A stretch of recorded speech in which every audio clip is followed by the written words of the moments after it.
best friend was catfished by my dad. So me and my best friend were kind of just like swiping through Tinder for fun. And then she came across this really, really hot dude.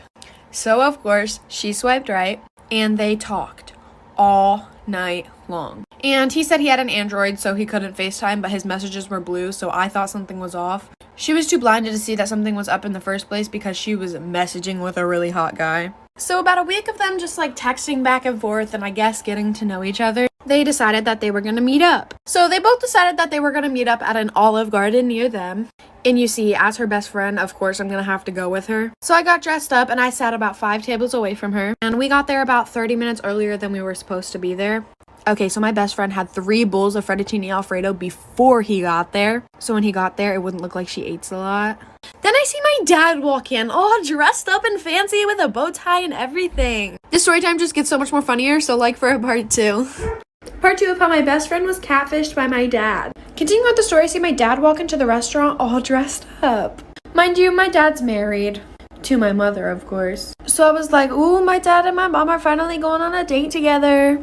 And then he looks over to my best friend and walks over to the table. When I tell you my heart dropped, my heart has never sank so deep inside me so fast. He sits down and asks her, "Is this Mackenzie?" When I tell you I busted out laughing so freaking hard I fell out of my chair. And almost everybody in the restaurant turned around and looked at me, and so did my dad. And I walk over to the table and I'm like, what the heck is going on here? My best friend is literally just sitting there in shock, no emotion on her face. Then he looks at us, he looks really confused, his face goes blank, and then he goes, I was just trying to teach y'all girls a lesson. I told my mom and I was just getting a laugh out of it, and then she looked through his phone and said that he was meeting up with a bunch of 14-year-old girls. So comes to find out, my dad is a pedophile. My mom kicked him out, and if you're one of those girls, I really do apologize.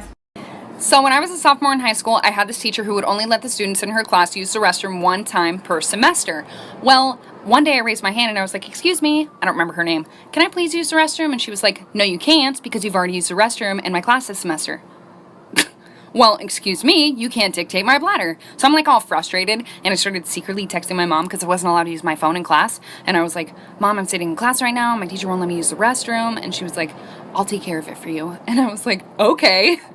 So like 5 minutes goes by, and all of a sudden my teacher's phone starts ringing, and she walks up to it and answers it, and she's like, "Hello?"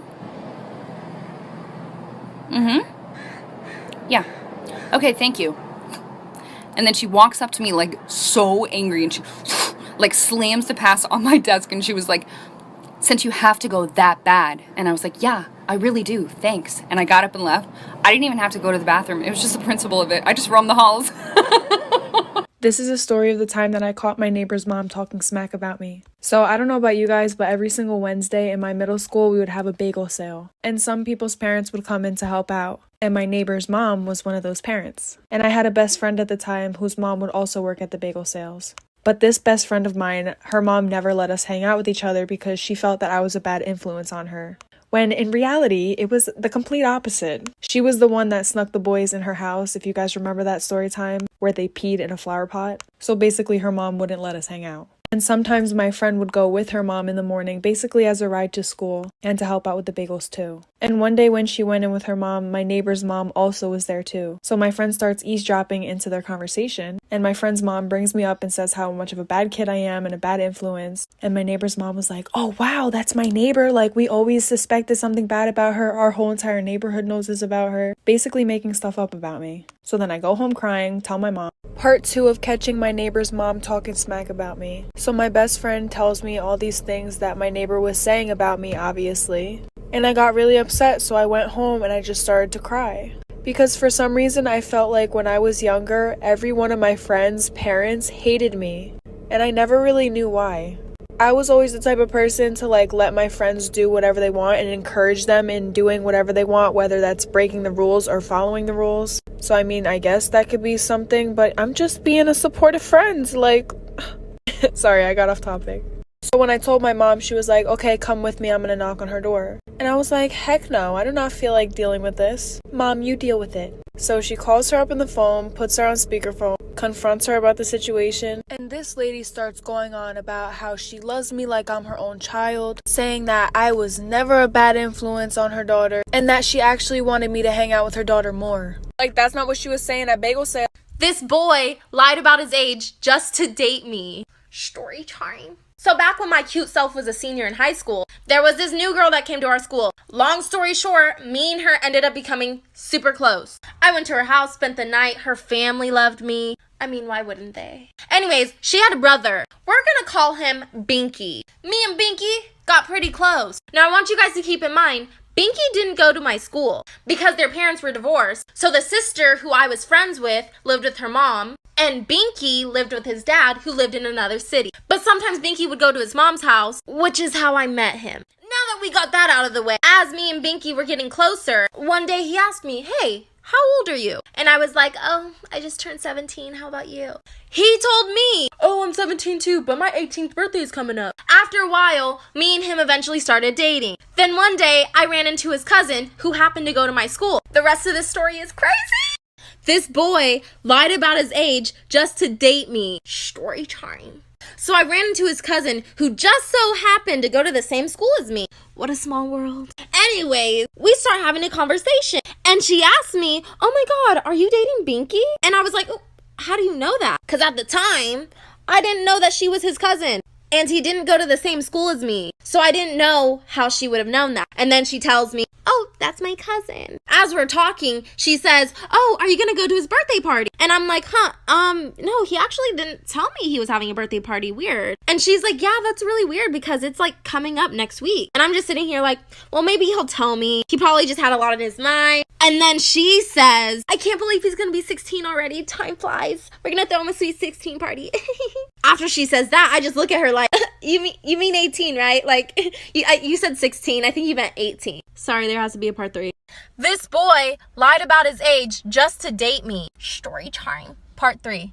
So his cousin starts talking about "I can't believe he's going to be 16. And I look at her thinking I'm tripping. Like, you said 18, right? Like, you didn't mean 16, you meant 18. And then she's like, "No, I meant 16. So that's when I found out he's actually 16 or about to be 16. So I was 17 dating a 15-year-old. And I know a lot of you were like, "Oh my God, it's not really that much of an age gap." Listen, the fact that he lied about it is bad enough for me. Secondly, I would have been 18 and he still would have been 16, turning 17. But that's a little weird for me and I didn't want to catch a case. That's why I wasn't looking for a younger boy.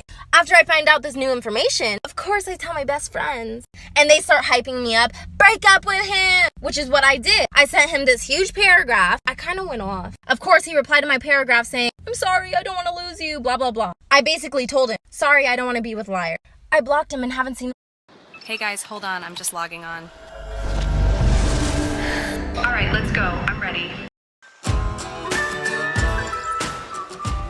Hella fiberglass window material is impact. This is why it's better to have one friend that you hang out with regularly instead of having a big group of friends. And trust me, you're going to want to listen to this story time. So when I was a sophomore in high school, I was kind of going through an identity crisis, and low-key still am. I went to a predominantly white school for the majority of my life, so let's just say I was extremely whitewashed. It was one of those times in my life where if a white person said the N-word around me, I would just laugh. Not because I didn't know it was wrong, but because I wanted to be accepted and I wanted to be like everybody else, and I seeked validation. Sophomore year was really when I started to become who I am today. I wanted to learn way more about my culture and my background. So I started becoming friends with people from other schools that are more diverse. Eventually, I met this group of girls. And I thought these girls were going to be the sweetest girls I would ever meet. Now, this friend group was serving flavor. I'm talking diverse to the T. One night, we decided that we were going to spend the night at one of the girls' houses. Let's call this girl Sally. I kept getting lost on the way to Sally's house, and I thought it was because I didn't know the area that well. Keep in mind, that's what I thought was the reason. I get there and we watch like 4 or 5 movies before I end up falling asleep. And when I wake up, I was in a room full of grown-ass men staring at me. Storytime part 2 of why it's better to have one loyal friend instead of a big group of friends. I forgot to mention in part 1 that when I arrived, the men were already there. Mind you, we were in sophomore year. These men looked like they were in college. So I was already a little thrown off, but I trusted it because I was with my friend. When I wake up, these men are like staring at me. But they try to look away really fast, but I could tell that they were staring at me. I start thinking the worst of the worst. I try to think of any possible way that I could get out of there, whether it was physically or mentally. So I pretend to fall asleep just to escape the reality of it. But then one of the men at the bottom of the bed starts rubbing my feet. I immediately kick my leg so I can get his hands off. Now I'm thinking he's gonna be mad and I'm gonna get fucking attacked. So I try to make small talk to loosen the tension. So I look at the guys and I'm like, "Hey, do you know where the girls went?" One of them looks at me and says, "Oh,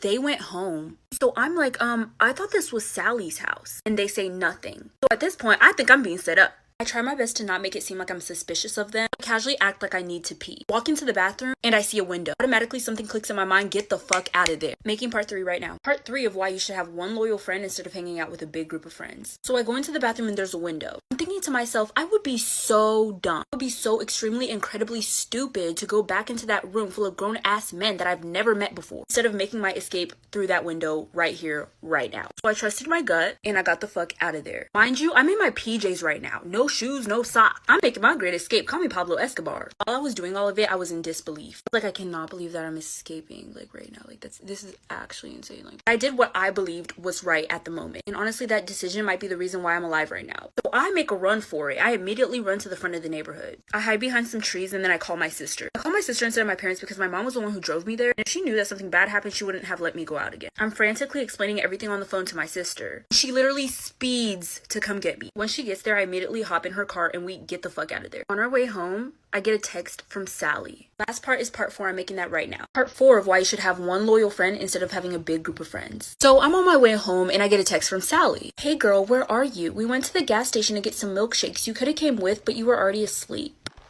I didn't even respond. I just blocked all of them because I know damn well that they were not getting milkshakes. Because 1, why didn't they wake me up to get milkshakes? Because I wasn't the first person to fall asleep. I'd never fall asleep first at somebody's house with a big group of people. I saw somebody else who looked like they were sleeping, so I thought that I was going to fall asleep too. 2, why were all those grown ass men there? Nobody told me that they were going to be there. Like I said, we were sophomores. These men were in college. Maybe even graduated from college. They were grown. 3, why would she lie about it being her house? 4, why did the boy say she went home? I remember when I said I kept getting lost because I didn't know the area. Once I went back to look through the messages that I had with those girls to see if there was anything fishy going on, I noticed that they were all sending me different addresses. Either one number would be off or a letter would be off. They definitely were planning something because they were trying to get me there late. I haven't seen or talked to those girls since then.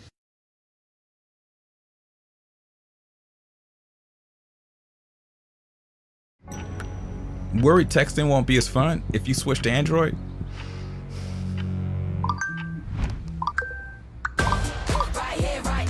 It's all good with more ways to connect.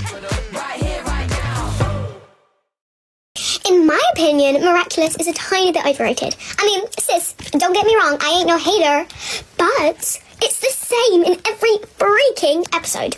You know, someone gets angry, then they get acclimatized by Hawkmoth. Then Ladybug and Cat Noir come to the rescue and fight a little bit, and then Ladybug uses her, like, lucky charm, and then they win.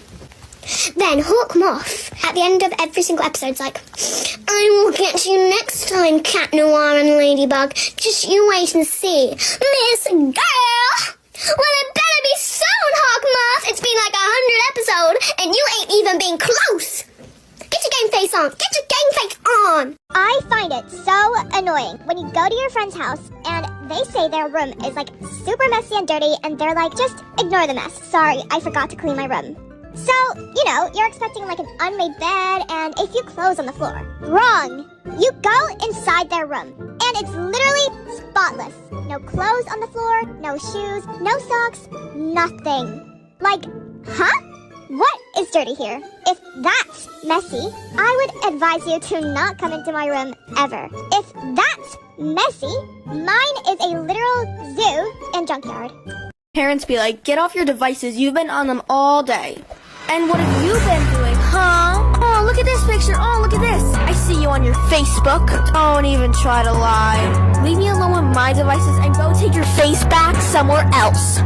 I cannot be the only person that relates to this, but whenever you're doing PE outside at school, oh my god, so girly. Sorry. The teacher's like, oh, it's not that cold and it's not that hard. Just run the 17,000 miles. Why aren't you wrong with us, bestie? Come on. Just take off your coat, stand up from that wheelie chair, because I might not know how to do it. So you're the teacher, you're supposed to show us how to do it, so why don't you show me, because somehow I just forgot. I absolutely hate when you're like in English class or something and your teacher is just simply explaining your task